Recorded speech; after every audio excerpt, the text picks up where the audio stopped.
का पुतला, ये पंच भौतिक शरीर हम लोगों को एक निश्चित समय के लिए मिला हुआ, एक निश्चित समय को ना ये धन और संपत्ति काम आएगी।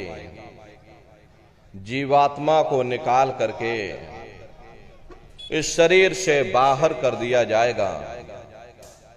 ये शरीर हमारा आपका यहीं जमीन पर धड़ाम से गिर पड़ेगा, क्योंकि जीवात्मा के निकल जाने के बाद में ये शरीर सिर्फ एक माटी का पुतला है, उससे ज्यादा कुछ भी नहीं। आप इस मिट्टी के पुतले को ले जाकर शमशान भूमि पर जला करके राख कर दोगे।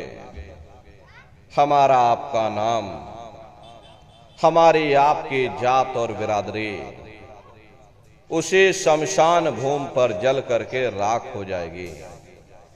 प्रेमी भाई बहनों, इस दुनिया में हित मित भाई बंधु, रिश्ते नातेदार, कुटुंब परिवार वाले, इनमें से कोई भी चीज तुम्हारी जीवा को अधोगति से बचा नहीं सकती। हम कौन हैं, हम कहां से आए हैं, हमें ये मानव मात्र के लिए एक कठिन प्रश्न बना हुआ है। इस प्रश्न का हल तब तक नहीं होगा जब तक इस धराधाम न मिल जाए। इसीलिए वह मालिक अति दया और कृपा करके संतों महात्माओं को धरती पर भेजते हैं, और संत महात्मा फकीर यहां पर आकर के हम जीवों को समझाने की कोशिश करते कि भाई हम आए वही देश से जहां तुम्हारो धाम, तुम सबको घर पहुंचावना एक हमारो काम। हम उसी देश से आए हैं जिस देश के तुम रहने वाले हो, परंतु तुम अपने सच्चे देश को छोड़ करके इस झूठे काल और माया के देश में फंस गए। यह देश तुम्हारा देश नहीं, तुम्हारा देश सचखंड है। ये कौम तुम्हारी कौम नहीं, तुम्हारी कौम सतनाम है, और ये जीवात्मा उस सतनाम रूपी समुद्र की बूंद है। इस बूंद को समुद्र से मिलाओ, यानी जीवात्मा को उस परमात्मा से मिलाओ। वो परमात्मा है, वो आपको मिलेगा, जीते जी मिलेगा, इसी मनुष्य शरीर में मिलेगा। इसी मनुष्य शरीर के अंदर जा करके परमात्मा से मिलने का वह एकमात्र दरवाजा है। उस दरवाजे का भेद केवल संतों महात्माओं को ही प्राप्त है। ये दुनिया के लोग, दुनिया की आवाम जनमानस दुनिया के ज्ञान को पढ़ करके अहंकार में डूबे रहते हैं कि हमसे बड़ा कोई ज्ञानी यहां नहीं है।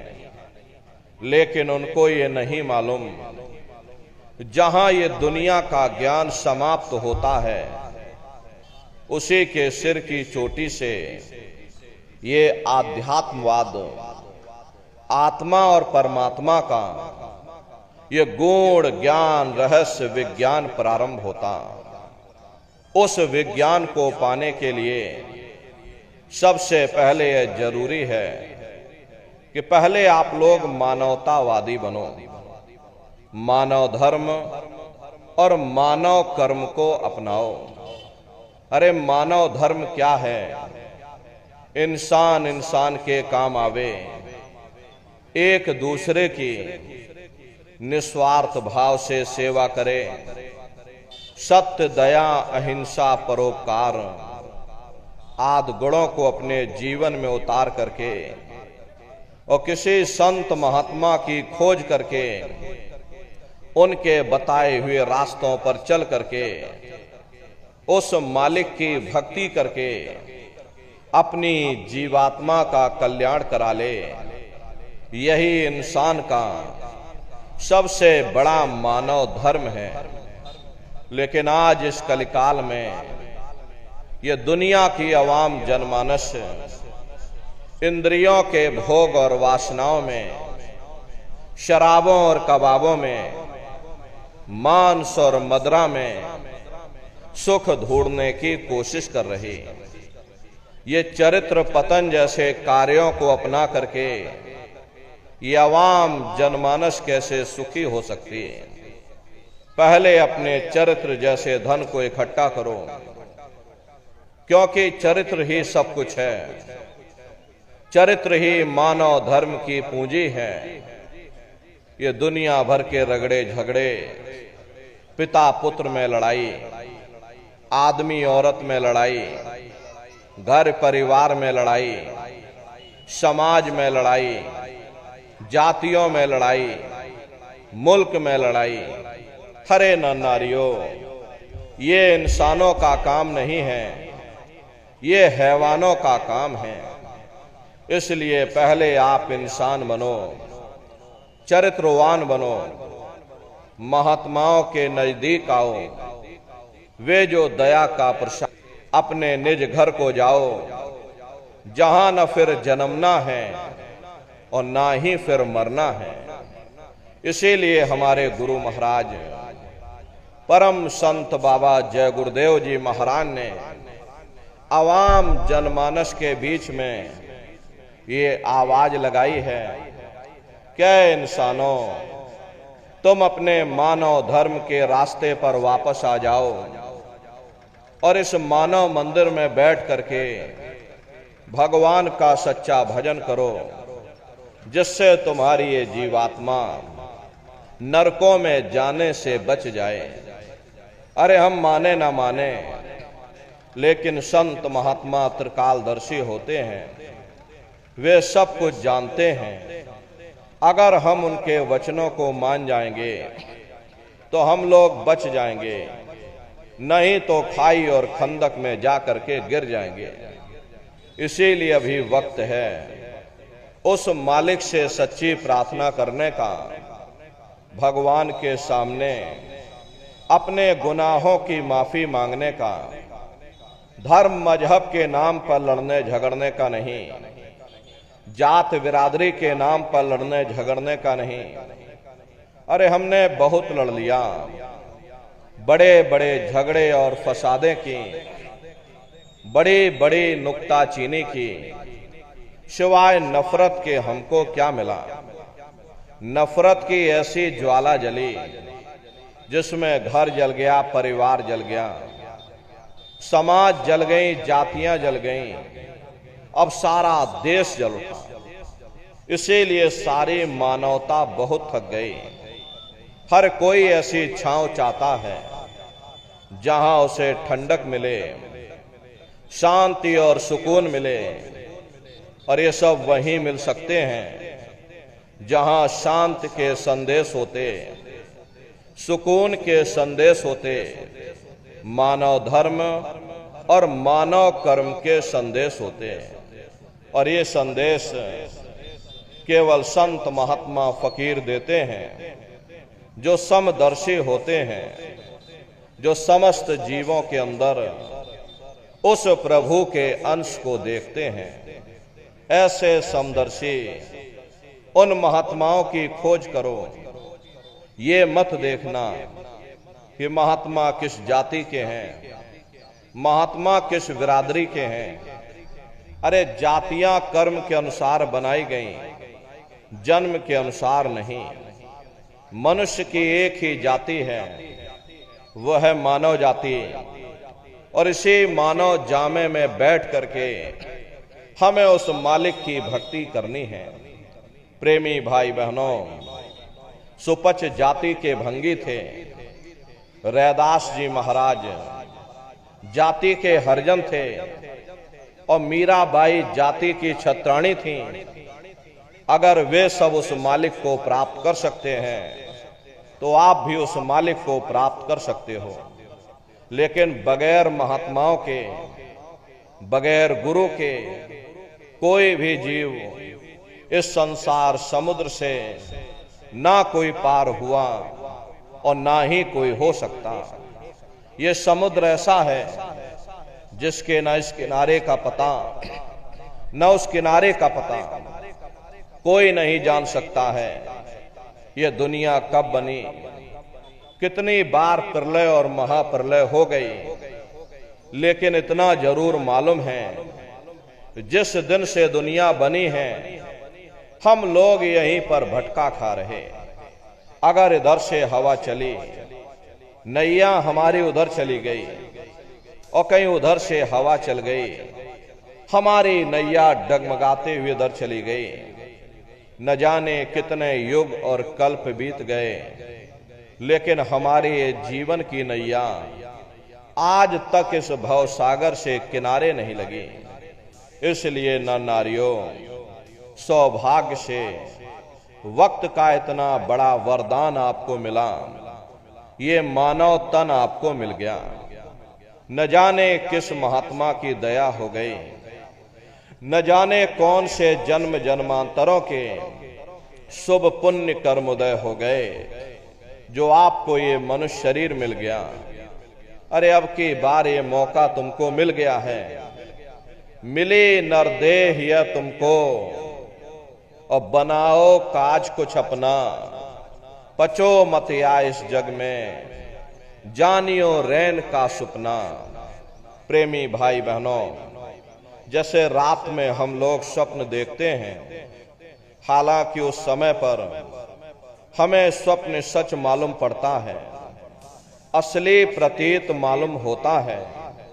लेकिन जब हम लोग सुबह उठते हैं, जब हमारी आंखें खुलती हैं, तब हमें होश आता है कि नहीं भाई, हम तो स्वप्न देख रहे थे, ये सब भ्रम है।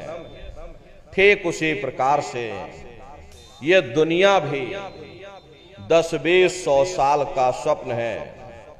अब आप कहोगे हम जाग रहे हैं, परंतु प्रेमी भाई बहनों, ऐसा हरगिज नहीं है। जिस दिन मौत का वक्त आएगा, अरे हम लोग रोएंगे, हाय हाय करके चिल्लाएंगे कि हाय हमने सारी जिंदगी यूं ही स्वप्न में गुजार दी, जागने का समय तो अभी आया था, जो कुछ करना था अभी करना था।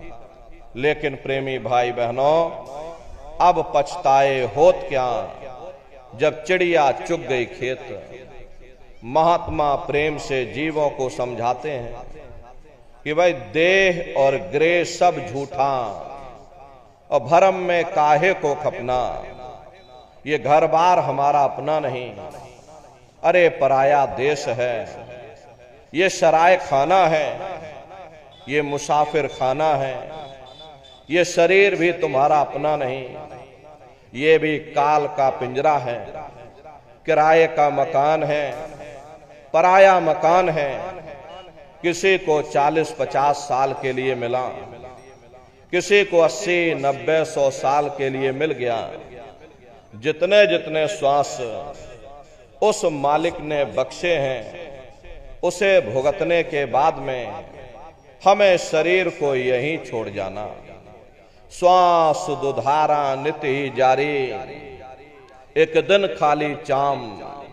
प्रेमी भाई बहनों, एक तालाब पानी से चाहे कितना भी क्यों ना भरा हो, आप एक छोटी सी नाली काटकर खोल दीजिए, तालाब में छोटा सा छेद कर दीजिए, तो सारा पानी ही तालाब से बाहर निकल जाएगा। ठीक उसी प्रकार से तुम्हारा ये शरीर भी श्वासों का भंडार है, और जब तक श्वासों का भंडार जारी है, हम दुनिया के काम काज में फंसे हुए, दुनिया के कारोबार में हम आप उलझे हुए। लेकिन जिस वक्त ये श्वासों का भंडार खाली होगा, अरे टेलीफोन खड़क जाएंगे, तार पहुंच जाएंगे, संदेश पहुंच जाएंगे, सब रिश्ते नातेदार सब कुटुंब परिवार वाले, सब अड़ोस पड़ोस वाले मिनटों सेकंडों में इकट्ठा हो जाएंगे। प्रेमी भाई बहनों, जिस शरीर से तुम इतना प्रेम किया करते थे, साबुन से मल मल करके नहाते थे, उसे कोई एक रात भी घर में रखने को तैयार नहीं होता। ये कंधों पर लटका करके शमशान भूमि पर छोड़ करके आ जाते। हिंदू लोग तिनका तोड़ाते, जैसे तिनका टूट गया, तेरा मेरा रिश्ता नाता टूट गया। मुसलमान ईसाई लोग खाक की मिट्टी कब्र में डाल देते। जो मेरे लिए खाक की मिट्टी है वह मेरे लिए तू है। अरे मामूली कष्ट नहीं होता, मौत के समय में घन घोर पीड़ा होती है। जन्मत मरत दुसह दुख हुई। सहजो बाई ने बयान किया है कि सहजो मौत आईया, अंग अंग दिया तोड़, और हिया जरे छाती फटे, उठे पीर घनघोर। गुरु महाराज सत्संग में फरमाते थे कि जैसे 1,00,000 बिच्छू एक साथ मिल करके हमारे शरीर पर डंक मारे, उससे भी लाखों करोड़ों गुना ज्यादा मौत के समय में दर्द होता है। प्रेमी भाई बहनों, जब मृत्यु आती है तो किस तरह से प्राण निकलते हैं, प्राणों के निकलने की क्या प्रक्रिया होती है, पहले उसे आप अच्छी तरह से समझ लीजिए। सिमटत भास श्वास उठ जावे, प्राण पति जब सिमट समावे, उस समय हमारी ये श्वासें रुक जाती, शरीर की चेतना नीचे से सिमटने लगती है।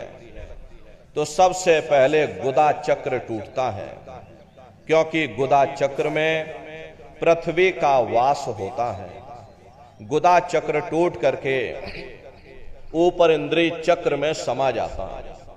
इंद्रिय चक्र में जल का वास होता है, यानी जल ने पृथ्वी को घोल दिया। फिर जब इंद्रिय चक्र टूटेगा तो ऊपर नाभि चक्र में समा जाएगा। ये नाभि चक्र में अग्नि का वास होता, यानी अग्नि ने फिर जल को सुखा दिया। ये नीचे से सिमटाव होता है, नीचे से ऊपर की ओर सिमटाव होता, पैरों के तलवे से लेकर के ये सिर की चोटी तक सिमटाव होता है। फिर जब ये नाभि चक्र टूटेगा तो ऊपर हृदय चक्र में समा जाएगा। हृदय चक्र में वायु का वास होता, यानी वायु ने अग्नि को अपने में समाहित कर लिया, और इस तरह से वायु ऊपर आकाश में उड़ गई। ये आंखों की पुतलियां ऊपर पलट जाती हैं, मुंह खुला का खुला रह जाता।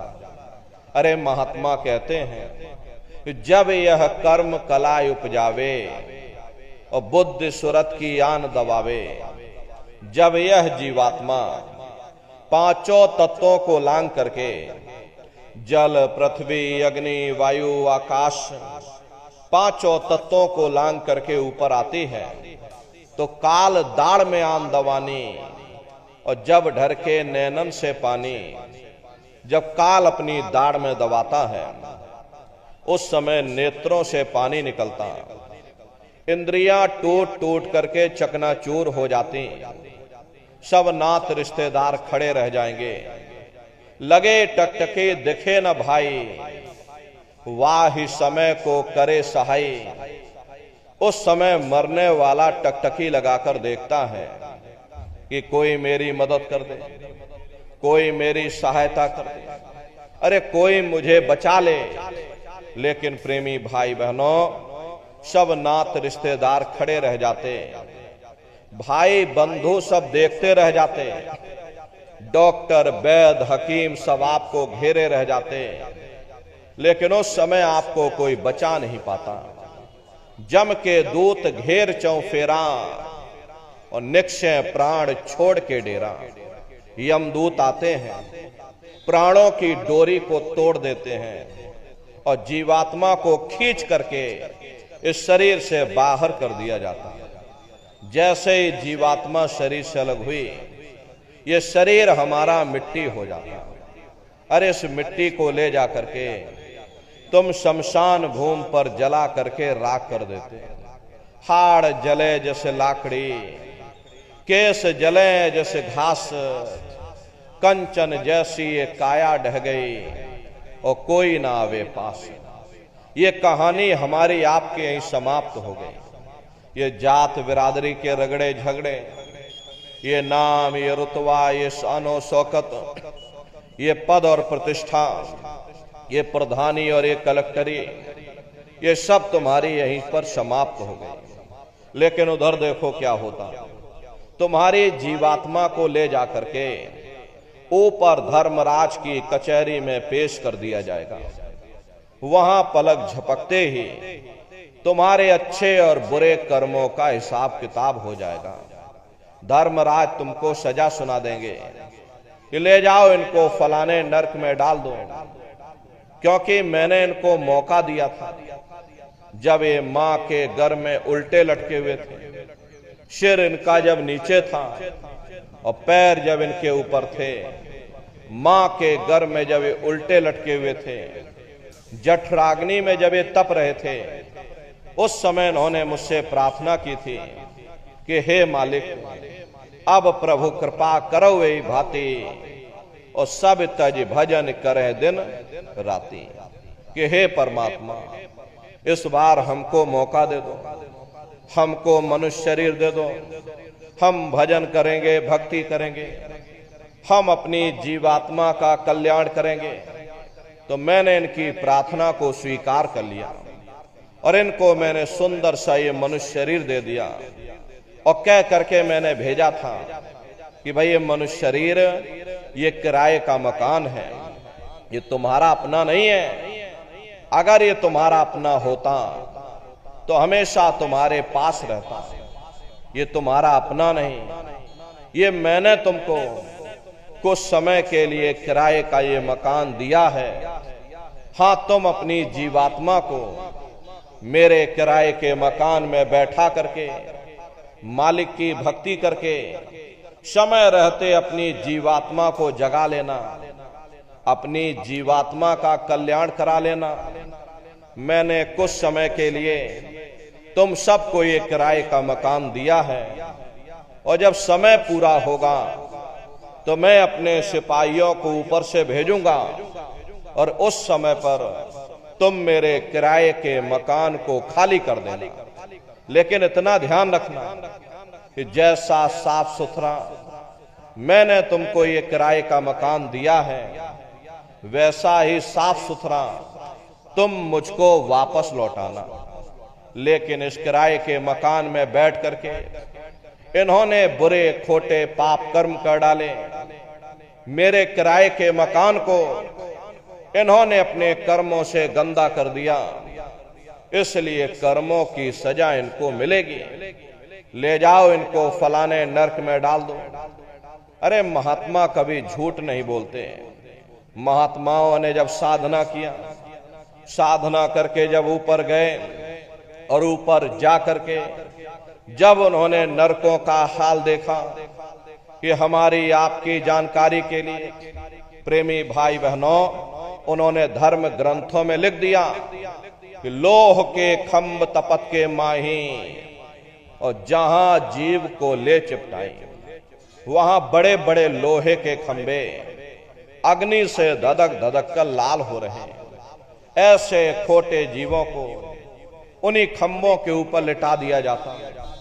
जीव हाय हाय करके चिल्लाता है, तड़फ तड़फ जीव जुलम बुखारी और तपत खंभ दुखी उपजे भारी।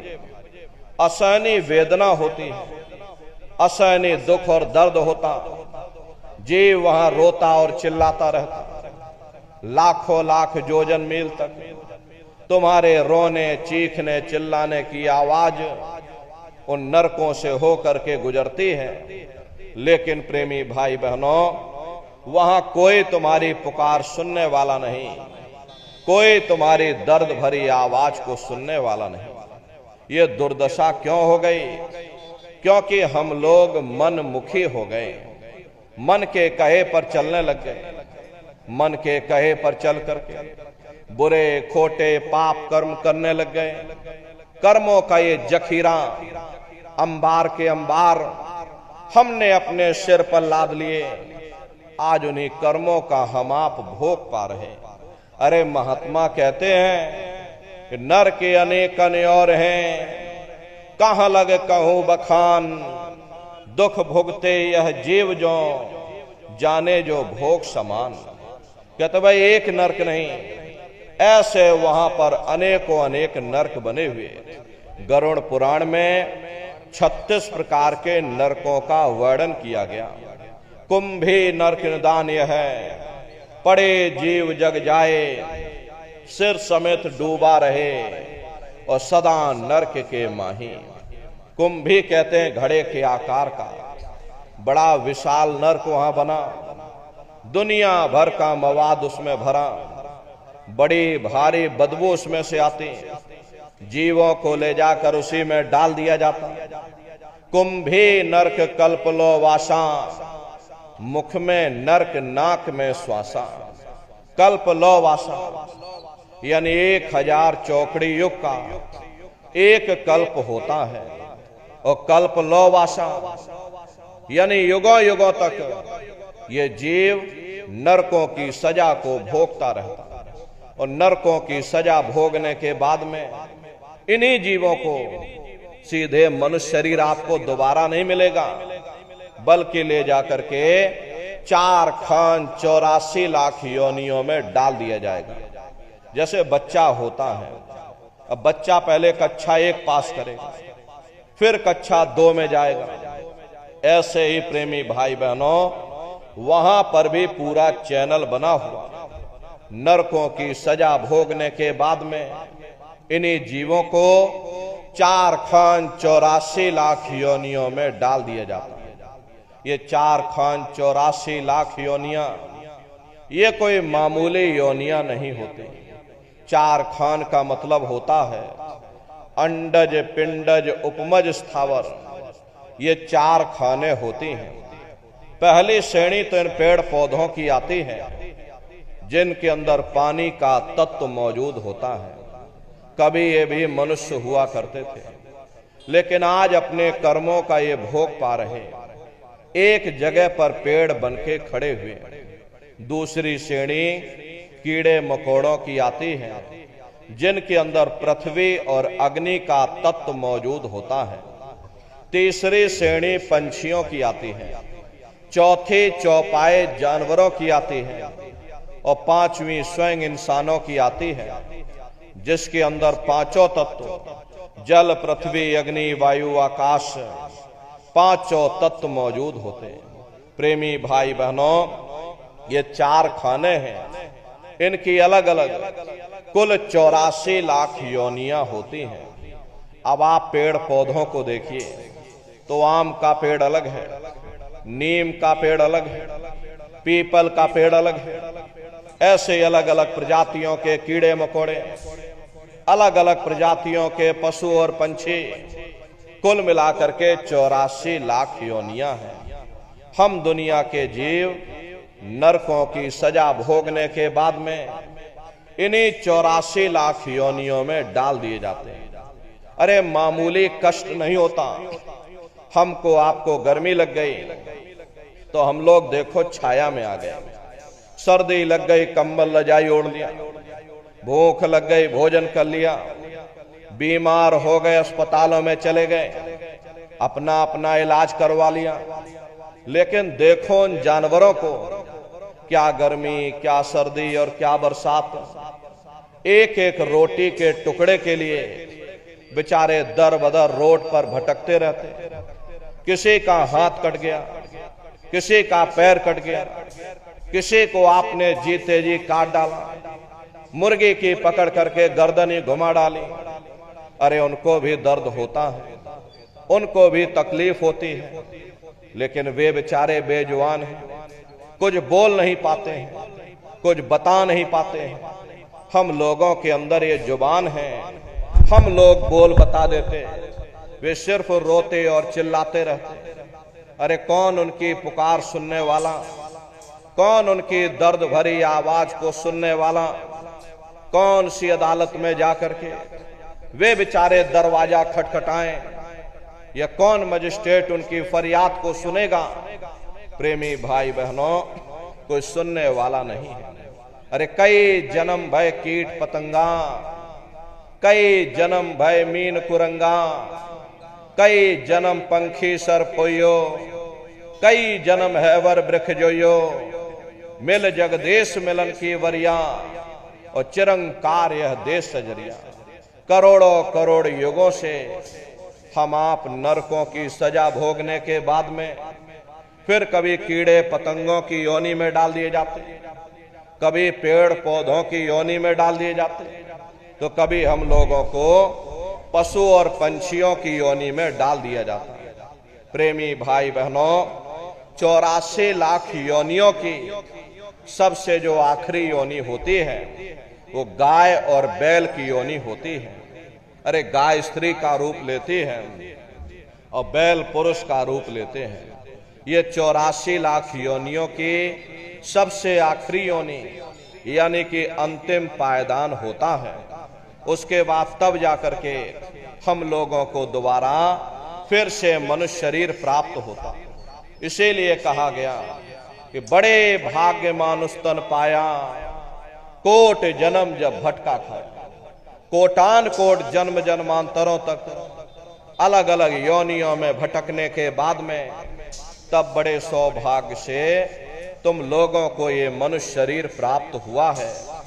लेकिन बड़े अफसोस की बात है, जैसे किसी को हीरा मिल गया, उसे हीरे की परख नहीं, उसने हीरे को ले जाकर गधे के गले में बांध दिया।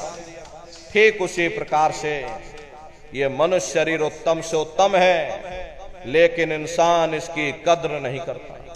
खाने पीने ऐसो इशरत में, मोह ममता में अपने कीमती समय को और श्वासों की पूंजी को बर्बाद कर देता। रात गवायो सोए के, दिवस गवायो खाए, हीरा जन्म अमोल था, कौड़ी बदले जाए। भगवान राम ने कहा कि भाई बड़े भाग्य मानुष तन पाया, सुर दुर्लभ सद ग्रंथ ही गाया। सुर कहते हैं देवताओं को। बड़े से बड़े देवी और देवता भी इस मनुष्य शरीर को पाने के लिए तरसते हैं, क्योंकि इसी मनुष्य रूपी मंदिर में बैठ करके हम आप उस परमात्मा की भक्ति कर सकते हैं। इसीलिए संतों महात्माओं ने इस पंच भौतिक शरीर को सच्चा हरि मंदिर कहकर याद किया कि हरि मंदिर यह शरीर है और ज्ञान रतन प्रकट होए, ये असली हरि मंदिर है। जब भी वो परमात्मा मिलेगा इसी हरि मंदिर के अंदर मिलेगा। इसी पंच भौतिक शरीर को ईसा मसीह साहब ने टेम्पल ऑफ लिविंग गॉड यानी जिंदा ईश्वर का मंदिर कहा। इसी पंच भौतिक शरीर को गुरु नानक साहब ने नर नारायणी देह कहकर याद किया। ये वो देह है जिसमें नारायण स्वयं विराजमान है। अरे वो नारायण जब भी मिलेंगे तुम्हें तुम्हारे अंदर मिलेंगे। यही कबीर साहब ने लिखा है कि जो तिल माही तेल है, जो चकमक में आग, और तेरा साईं तुझ में, और जाग सके तो जाग। जैसे तिल में तेल होता है, पत्थर में अग्नि होती है, ठीक उसी तरह से वो मालिक हर एक के घट घट में, हर एक के वजूद के अंदर बैठा हुआ। यही महात्माओं ने कहा कि कस्तूरी कुंडल बसे और मृग धूड़े बन माही, ऐसे घट घट राम हैं दुनिया देखे नहीं। जैसे हिरन कस्तूरी की खुशबू को बाहर जंगलों में ढूंढता फिरता, हालांकि वो खुशबू उसके नाभि से हो करके आती है। वही हाल हम जीवों का है। हम दुनिया के जीव भी उस परमात्मा की खोज बाहर इस जड़ संसार में कर रहे हैं, लेकिन महात्मा समझाते हैं कि भाई मोको कहां ढूंढे रे बंदे, अरे मैं तो तेरे पास में, ना तीरथ में ना मूरत में, मैं तो हूं विश्वास में। ना मैं तीरथ में मिलूंगा, ना मैं मूरत में मिलूंगा, ना मैं अन्य किसी कर्मकांड में मिलूंगा, ना मैं ग्रंथों में मिलूंगा, ना मैं पोथियों में मिलूंगा, ना ही मैं इन किताबों में मिलूंगा। चाहे सारी उम्र बैठ करके तुम किताबें पढ़ते रहो, रात दिन ढोलक मजीरा बजा बजा करके उन चौपाइयों को तुम रटते रहो, अरे मैं जब भी मिलूंगा तुम्हें तुम्हारे अंदर मिलूंगा। प्रेमी भाई बहनों, बड़ी सीधी सी बात है, ये अगर खाना बनाने की किताब हो, सारी उम्र बैठ करके तुम पढ़ते ही रहोगे कि भाई खाना ऐसे बनता है, खाना वैसे बनता है, खाने में नमक डाला जाता है, खाने में तेल डाला जाता है, फिर खाने में हल्दी डाली जाती है, फिर उसमें जीरा डाला जाता है, तो कभी तुम्हारा पेट नहीं भर सकता जब तक आप खाना बनाओगे नहीं, उसे स्वयं खाओगे नहीं, कभी तुम्हारा पेट नहीं भर सकता। अरे हम वेदों की निंदा नहीं करते, हम ग्रंथों की निंदा नहीं करते, हम गीता कुरान और बाइबल की निंदा नहीं करते। वेद शास्त्र गीता कुरान बाइबल जितने भी हमारे धर्म ग्रंथ हैं, चिल्ला चिल्ला करके सब यही कह रहे वही मनुष्य के अंदर अंड खंड ब्रह्मांड है, स्वयं वो परमात्मा तुम्हारे अंदर बैठा है। चलो अंदर चलो, अंदर चल करके उस परमात्मा का दर्शन दीदार करो।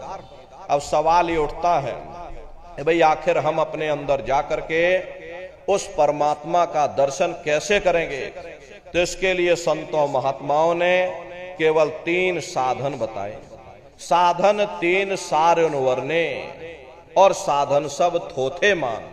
इस कलयुग में उस मालिक को पाने के लिए महात्माओं ने केवल 3 पूजाएं बताई।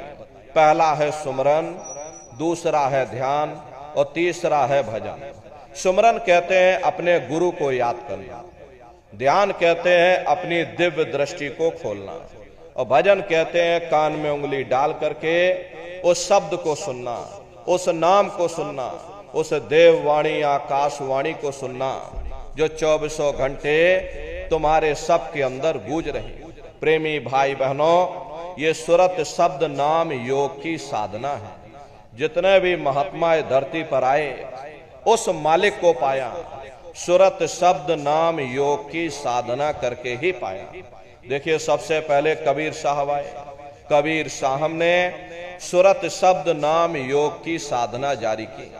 उसके बाद गुरु नानक साहब आए, गुरु नानक साहब ने भी सुरत शब्द नाम योग की साधना जारी की। उसके बाद और भी महात्मा आए, कबीर नानक दादू दरिया, भीखा रविदास जी महाराज, पलटू साहब जी महाराज, जगजीवन साहब जी महाराज। आप चित्रकूट में चले जाइए, देखिए गोस्वामी जी महाराज जिन्होंने रामचरितमानस बनाई, जिसका पाठ आप सभी लोग अपने अपने घरों में मंदिरों में बैठ करके करते हो, उन्होंने भी उस मालिक को पाया तो सुरत शब्द नाम योग की साधना करके ही पाया। राजस्थान की धरती पर देखो मीराबाई हुई, सहजोबाई हुई, उन्होंने भी उस मालिक को पाया तो सुरत शब्द नाम योग की साधना करके ही पाया। प्रेमी भाई बहनों, ये सुरत शब्द नाम योग की साधना है। इस साधना की 3 क्रियाएं हैं, पहला सुमरन, दूसरा ध्यान और तीसरा है भजन। तो कैसे आप लोग सुमरन करोगे, कैसे ध्यान करोगे, कैसे आप लोग भजन करोगे? बहुत से नए प्रेमी भाई बहन यहाँ बैठे हुए, तो सुमरन ध्यान और भजन कैसे कैसे करना है आप लोग अच्छी तरह से समझिएगा और फिर घर पर जा करके करिएगा। तो सबसे पहले सुमरन कैसे किया जाएगा? सुमरन करने के लिए एक माला आप लोग ले लेना। ये देखिए प्रेमी भाई बहनों, 108 दाने की ये माला है। अपने अपने घरों में बैठ करके बाहर से अपनी आंखों को बंद कर लेना, दोनों आंखों के मध्य भाग में अपने ध्यान को रोक करके और दाने दाने पर जय गुरुदेव नाम का उच्चारण करिएगा। हर दाने पर जय गुरुदेव नाम, हर दाने पर जय गुरुदेव नाम, जय गुरुदेव, जय गुरुदेव, जय गुरुदेव, जय गुरुदेव कुल 108 बार करिएगा। दोबारा इसी जगह फिर वापस आ जाओगे।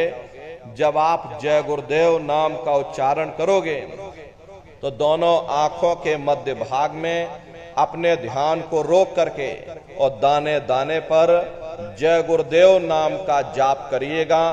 जिसको आप याद कर रहे हो, एक समय ऐसा आएगा वो अंतर में तुम्हारे सामने प्रकट हो जाएगा।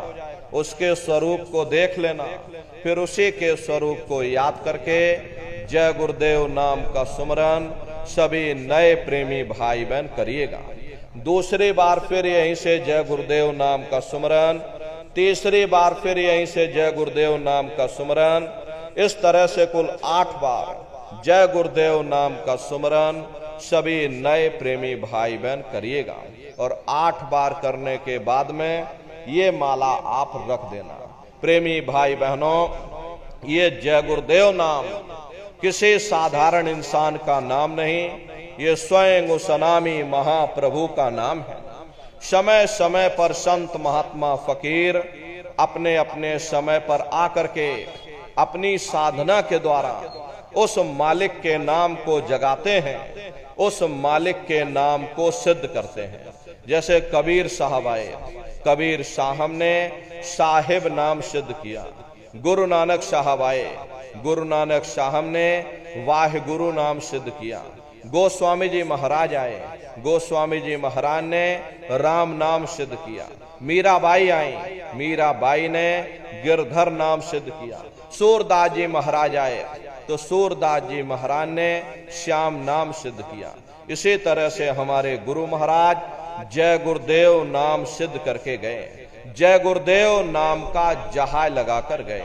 अगर इस जहाज पर सारी दुनिया बैठेगी, ये जहाज सारी दुनिया को पार करेगा। एक है साध है सब सद है, सब साध है सब जाए। पहले अपने गुरु की उंगली पकड़ लो, क्योंकि गुरु तुम्हारा सच्चा रहबर है। गुरु बिन भव निज तरह न कोई, बगैर गुरु के तुम्हारी ये जीवात्मा इस भव सागर से पार नहीं जा सकती। गुरु गोविंद दो खड़े काके लागू पाई, बलिहारी गुरु आपने जिन गोविंद दियो बताई। महिमा उन्हीं की है जिन्होंने उस गोविंद को लखा दिया। इस संसार में हमारे 3 तरह के गुरु होते हैं। पहले गुरु हमारे माता पिता होते हैं, जो हमें जन्म देते हैं, हमारा पालन पोषण करते हैं, बचपन से हमारे अंदर संस्कार डालते हैं। ये माता पिता हमारे पहले गुरु होते हैं। दूसरे गुरु हमारे शिक्षक होते हैं, जो हमें स्कूलों में कॉलेजों में हमें जो भौतिक ज्ञान देते हैं, ये हमारे दूसरे गुरु होते हैं। और तीसरे हमारे आध्यात्मिक गुरु होते, जो हमारी जीवात्मा को इस भव सागर से पार ले जाते हैं। इसीलिए कहा गया है कि गुरुर ब्रह्मा गुरुर विष्णु गुरुर देवो महेश्वरा गुरुर साक्षात पर ब्रह्मा तस्मै श्री गुरुवे नमः। 3 लोक 9 खंड में गुरु से बड़ा न कोई, और करता करे न कर सके, और गुरु करे सो होई। इसलिए प्रेमी भाई बहनों, साधना करने से पहले जय गुरुदेव नाम का सुमरन सभी नए प्रेमी भाई बहन करिएगा। और सुमरन करने के बाद में फिर आप लोग ध्यान पर बैठिएगा। दूसरा है ध्यान। ध्यान कहते हैं दृष्टि को एकाग्र करना, अपनी दिव्य दृष्टि को खोलना, अपने शिव नेत्र को खोलना। तो कैसे आप लोग ध्यान करोगे, जरा अच्छी तरह से समझ लीजिए। अपने अपने घरों में पलथी मार करके आप लोग बैठिएगा। शरीर को टाइट मत करना। बहुत से प्रेमी ये गलती कर देते हैं कि ध्यान के समय अपने शरीर को बिल्कुल टाइट कर देते हैं।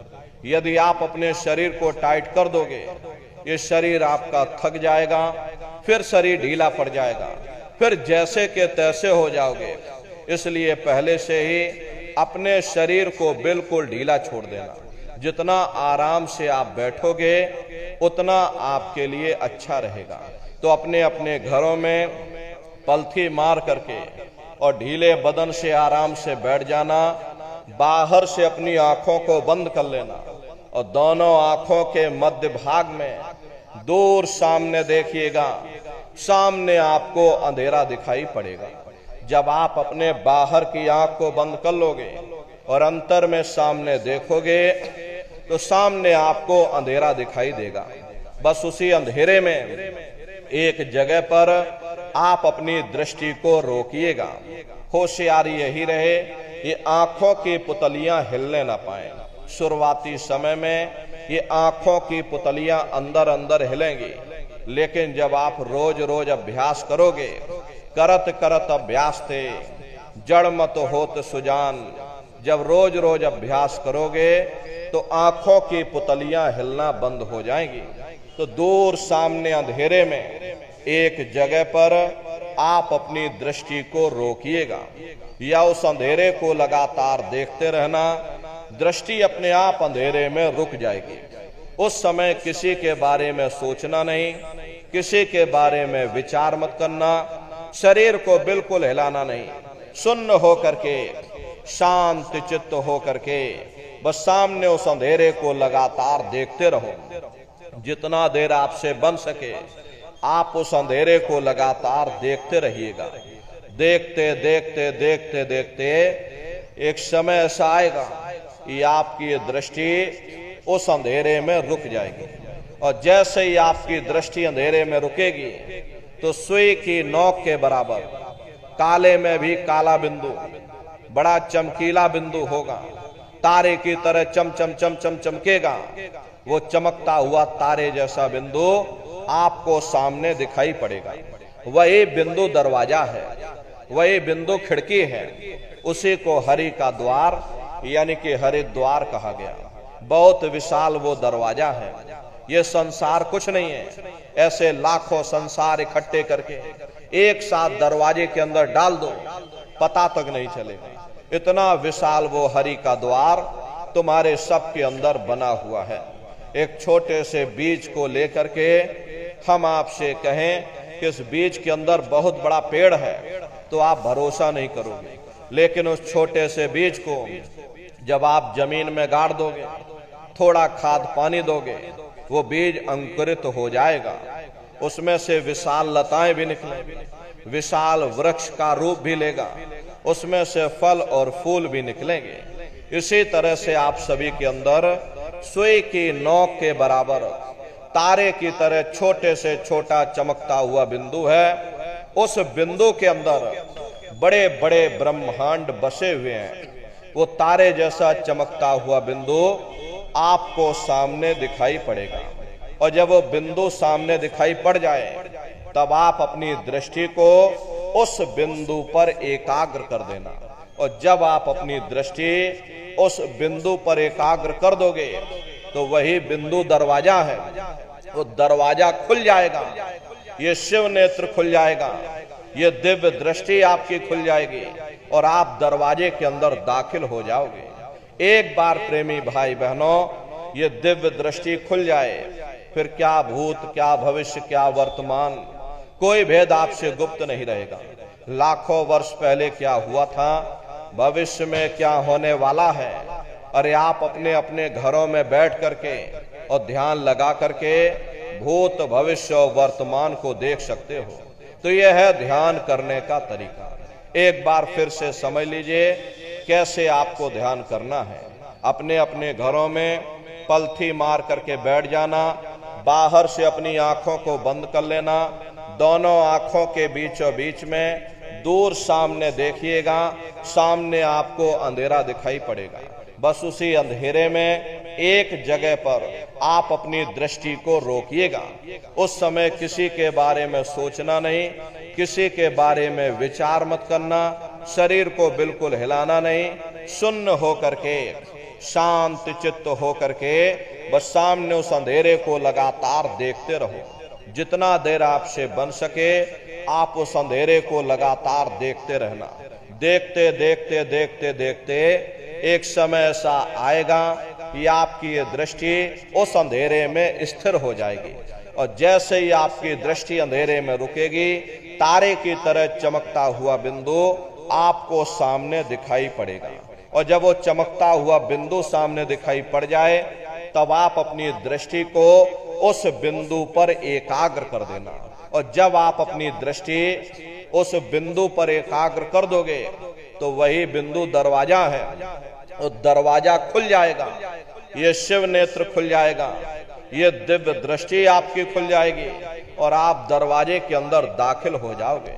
तो प्रेमी भाई बहनों, यह है ध्यान करने का तरीका। और तीसरा है भजन। गाने बजाने का नाम भजन नहीं है, नाच गाना ढोल मजीरा, अरे इसका नाम भजन नहीं है। भजन कहते हो शब्द को सुनना, उस नाम को सुनना, उस देववाणी आकाशवाणी को सुनना जो 24 घंटे तुम्हारे सब के अंदर गूंज रही है। तो कैसे भजन करोगे, जरा अच्छी तरह से समझ लीजिए। ये दोनों उंगली कानों में डाल करके ये कानों को बंद कर लेना। कान इसीलिए बंद किए जाते हैं ताकि बाहर की कोई आवाज हमको सुनाई ना पड़े। अपनी सुविधा से बैठिएगा, कुर्सी पर चाहे कुर्सी पर बैठ जाओ, सोफे पर चाहे सोफे पर बैठ जाना, या कोई तकिया इस तरह से रख लेना, दोनों कोहनी यहां रख करके दोनों उंगली कानों में डाल करके ये कानों को बंद कर लेना। बहुत सी हमारी माताएं बहनें बूढ़े बुजुर्ग हैं, आपके घुटनों में दर्द होता होगा या रीढ़ की हड्डी में दर्द होता होगा और आप बैठ करके भजन नहीं कर पाते हो, तो आप लेट करके भजन करिएगा। ऐसे सीधे लेट जाना, लेटे लेटे आंख और कान को बंद कर लेना। मतलब तो आंख और कान को बंद करना है, चाहे आप लेट करके करो या चाहे आप बैठ करके करो। यही कहा गया कि भाई आंख कान मुख बंद कराओ, अनहद झिंगा शब्द सुनाओ। यानी पहले अपनी आंख को बंद करो, अपने मुख को बंद करो, दोनों उंगली कानों में डाल करके ये कानों को बंद कर लो और ऊंचे से ऊंचा ध्यान दे करके उस आवाज को सुनने की कोशिश करो। प्रेमी भाई बहनों, जब आप अपने कानों को बंद करके और अंतर में गौर से सुनोगे तो आपको ऐसा अनुभव होगा कि कहीं सीटी जैसी आवाज हमारे कानों में बज रही है। टी, इस तरह से सीटी जैसी आवाज शुरू में आप सभी को सुनाई पड़ेगी। करना कुछ नहीं है, लेटे हो चाहे बैठे हो, बस आप उस आवाज को सुनते रहना और सुनते सुनते उसी में लीन हो जाओ। जब आप उसमें लीन हो जाओगे तो एक समय ऐसा आएगा, दोबारा आपको अनुभव होगा कि कहीं बड़ी दूर से एक महीन आवाज, घंटे और शंख की आवाज हमारे कानों में बज रही। जैसे मंदिरों में घंटियां बजती हैं, टन टन टन टन, तो बाहर तो आपने नकल किया। महात्माओं ने कहा था ये शरीर तुम्हारा सच्चा हरि मंदिर है, इसी हरि मंदिर के अंदर 24 घंटे वो घंटे और शंख की आवाज गूंज रही है। उसी घंटे शंख की आवाज को महात्माओं ने शब्द कहा। अरे आपकी धर्म पुस्तकों में लिखा है कि पोथी पढ़ पढ़ जग मुआ, पंडित भया न कोई, 2.5 अक्षर प्रेम का और पढ़े सो पंडित हुई। दुनिया वाले कहते हैं 2.5 अक्षर का मतलब प्रेम है। अरे प्रेम नहीं है, प्रेम में तो मात्रा लगी हुई। यहां पर जिस 2.5 अक्षर का वर्णन उन महात्माओं ने किया है वो है शब्द, शा आदा बा और दा। उसे शब्द को महात्माओं ने नाम कहा। कल युग जोग न जग न ज्ञाना, एक आधार नाम गुण गाना। कलयुग में न योग है, न यज्ञ है, न ये ज्ञान है, तो कलयुग में क्या है? कलयुग केवल नाम आधारा, सुमिर सुमिर नर उतर ही पार। कलयुग में केवल नाम का आधार है। तो उसी घंटे शंख की आवाज को महात्माओं ने शब्द या नाम कहा। उसी घंटे शंख की आवाज को ईसा मसीह साहब ने वर्ड या लागस कहकर याद किया। उसी घंटे शंख की आवाज को गुरु नानक साहब ने अनहद वाणी कहकर याद किया। चीन में जो महात्मा हुए उन्होंने इसको ताओ कहकर याद किया। मुसलमान फकीरों ने इसे कलमा कहकर याद किया। हिंदू महात्माओं ने इसे देववाणी आकाशवाणी कहकर याद किया। उन अलग अलग महात्माओं ने अपनी अपनी भाषा में हम लोगों को समझाने की कोशिश की कि भाई वो घंटे शंख की आवाज तुम्हारे सबके अंदर गूंज रही है, वो आपको सुनाई पड़ेगी। लेकिन शुरुआती समय में आपको ऐसा मालूम पड़ेगा कि कहीं बड़ी दूर पर घंटियां बज रही, टन टन टन टन, लेकिन सुनाई हरेक को पड़े। प्रेमी भाई बहनों, जब घंटे और शंख की आवाज आपको अपने अंदर सुनाई पड़ने लग जाए, तब आप सीटी की आवाज को छोड़ देना और घंटे शंख की आवाज को पकड़ लेना, उसको आप सुनने लग जाना। जब आप उसको सुनने लग जाओगे तो वो आवाज धीरे धीरे बढ़ना शुरू होगी और बढ़ते बढ़ते इस कदर बढ़ेगी कि आपके रोम रोम में घंटे और शंख की आवाज गूंजने लग जाएगी। अरे बड़ी घनघोर आवाज होती है, बड़ी मधुर वो आवाज होती है कि दुनिया भर के गाने जो आप लोग बाहर सुनते हो, उस संगीत के सामने ये दुनिया के संगीत कुछ नहीं है। जब आप उस संगीत को सुनोगे, इतना भारी आनंद आपके ऊपर छा जाएगा, इतनी खुशी आपको होगी, ऐसा नशा आपके ऊपर चढ़ जाएगा कि आप सारी दुनिया को भूल जाओगे। शंकर भगवान को वही नशा चढ़ा था। शंकर भगवान कोई गांजा भांग नहीं पीते थे। ये तो हमने आपने शंकर भगवान को भी बदनाम कर दिया कि शंकर भगवान गांजा भांग पीते थे, तो चलो हम भी गांजा भांग फूकेंगे, और सबके सब गजेड़ी हो गए। प्रेमी भाई बहनों, शंकर भगवान ने कभी गांजा भांग नहीं पिया। शंकर भगवान जिस नशे में लीन रहते थे, वो नाम का नशा था, वो ध्यान का नशा था, वो भक्ति का नशा था।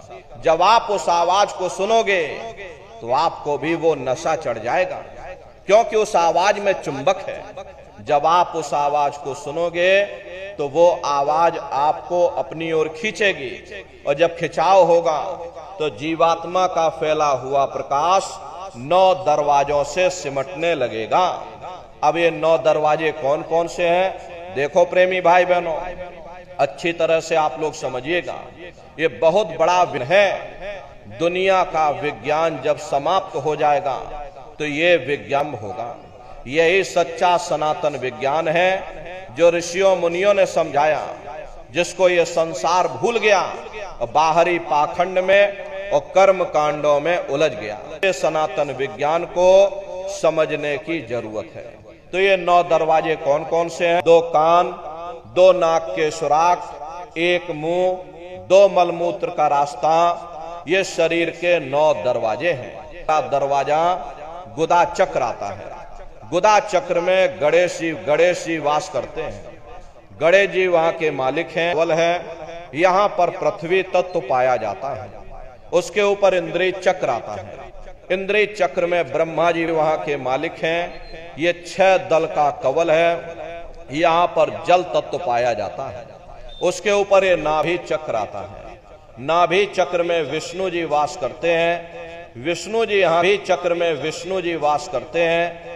विष्णु जी यहाँ के मालिक हैं। ये 8 दल का कवल है। यहाँ पर उसके ऊपर ये हृदय चक्र आता है। हृदय चक्र में शिव जी वास करते हैं। शिव जी यहाँ के मालिक हैं। ये 12 दल का कवल है।